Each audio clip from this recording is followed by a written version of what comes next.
Throughout history, we see that art reflects the values, priorities, ideals, and even gods of a society. When I look at art nowadays, it makes me think, where are we as a society? As Gilbert Keith Chesterton once said, the soul of a civilization is shaped by what it worships. That raises an unsettling question. What happens when a civilization worships nothing? Is it really possible to worship nothing? Or does something always fill the void? Most people don't realize this, but atheism is actually quite new in the grand sweep of history. For instance, the cave paintings in La Salle, France, from 1500 years before Christ, depict animals, not simply for decoration, but believed to be part of a ritual magic or communication with the spiritual world. During the Egyptian Empire, every statue, wall carving, and tomb was designed with the afterlife in mind.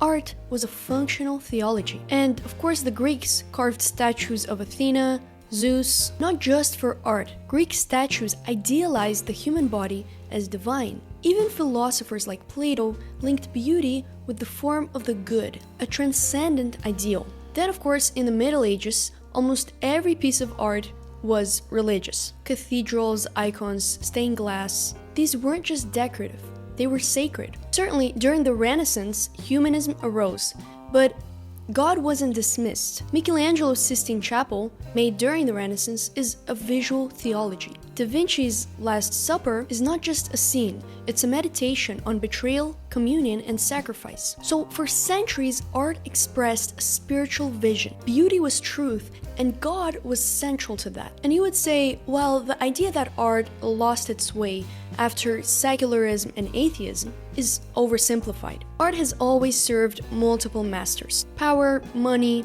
beauty, ego, and yes, sometimes God. But pharaohs, kings, and popes, they all used art for propaganda.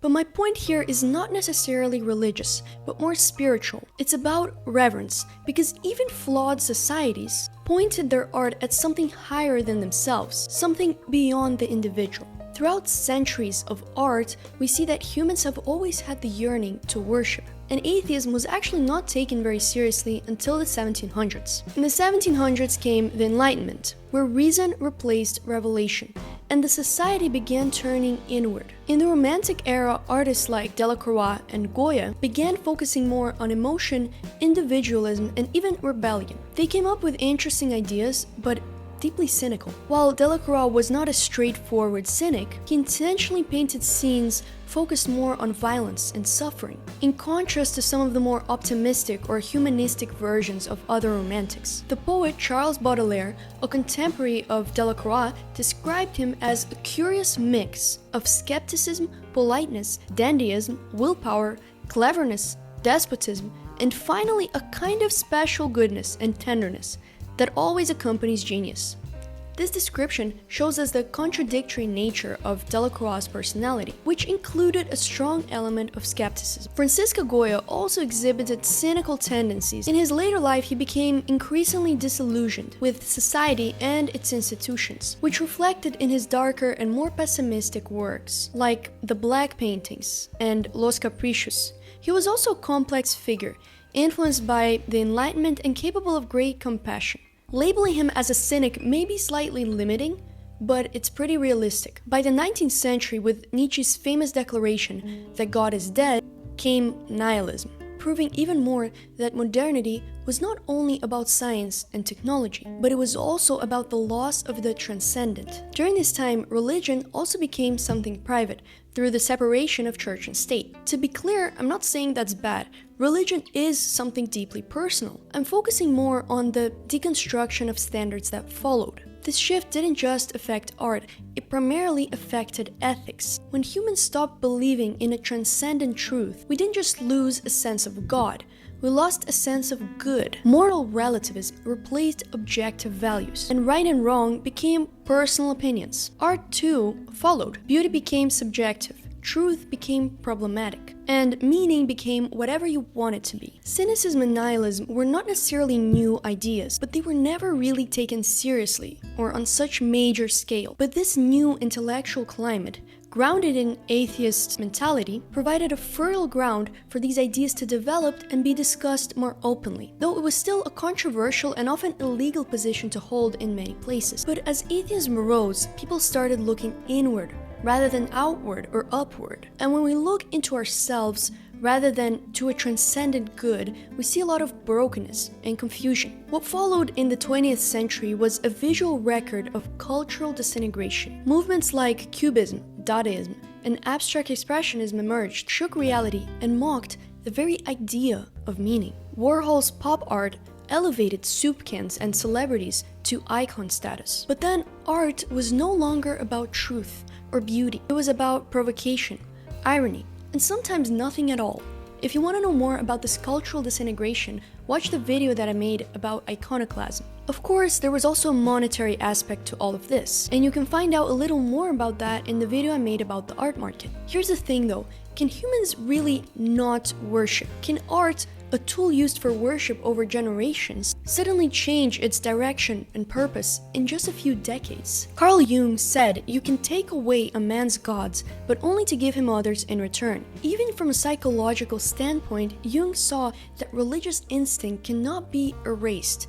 It's only redirected. Chesterton says that it's impossible for humans not to worship. We do worship, and practically atheism is the worship of self.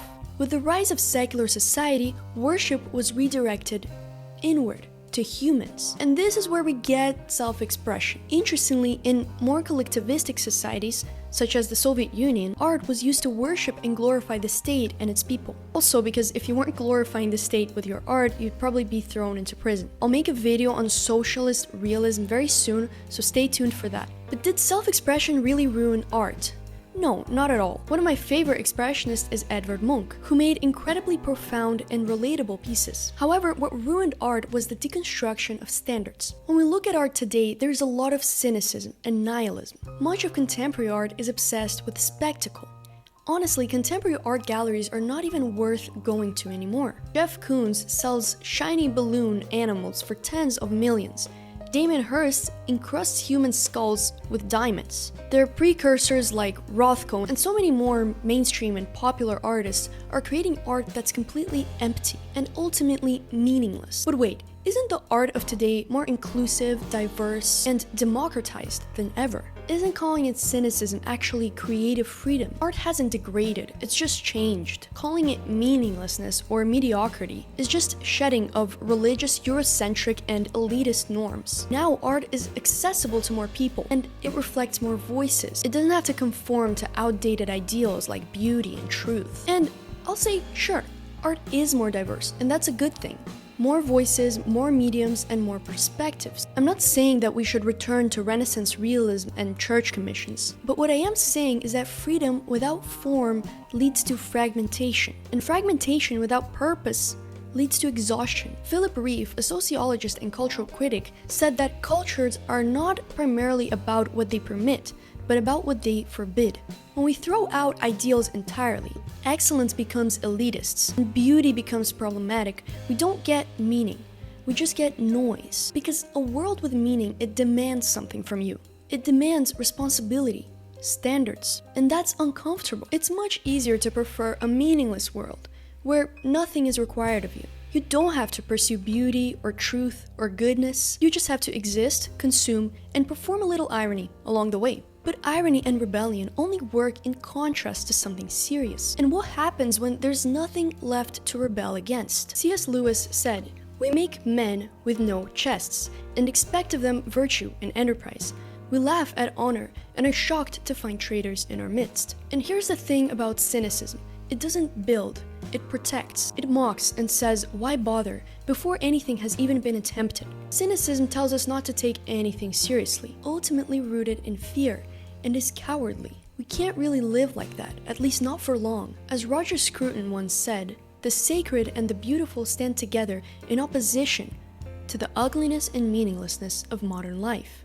What we worship, or what we refuse to worship, shapes what we create. As I've said in some of my previous videos, artists simply react to the world around them. We see this with Dadaism. When the world is nonsense, the art is nonsense. And when the world is empty, the art becomes empty. And when excellence becomes elitist, There's no more ideal to aim for.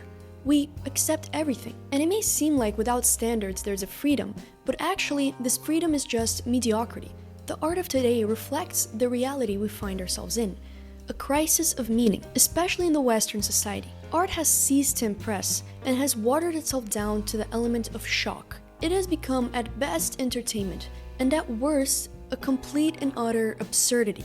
No effort, no purpose, and no meaning. Looking at the art of today, our society is collapsing. And maybe that's a cynical viewpoint itself, but cynicism implies no hope. I believe there is hope if we as individuals decide to make a change. Meaning doesn't just offer clarity, but it demands commitment. If beauty is real, ugliness exists as well. If truth exists, then lies do too. And that makes art a moral space again. That makes life a moral space. But in a society allergic to judgment, that's not so easily accepted. I believe that in the end, it's really up to each one of us to believe the convenient lie or to choose to believe the truth.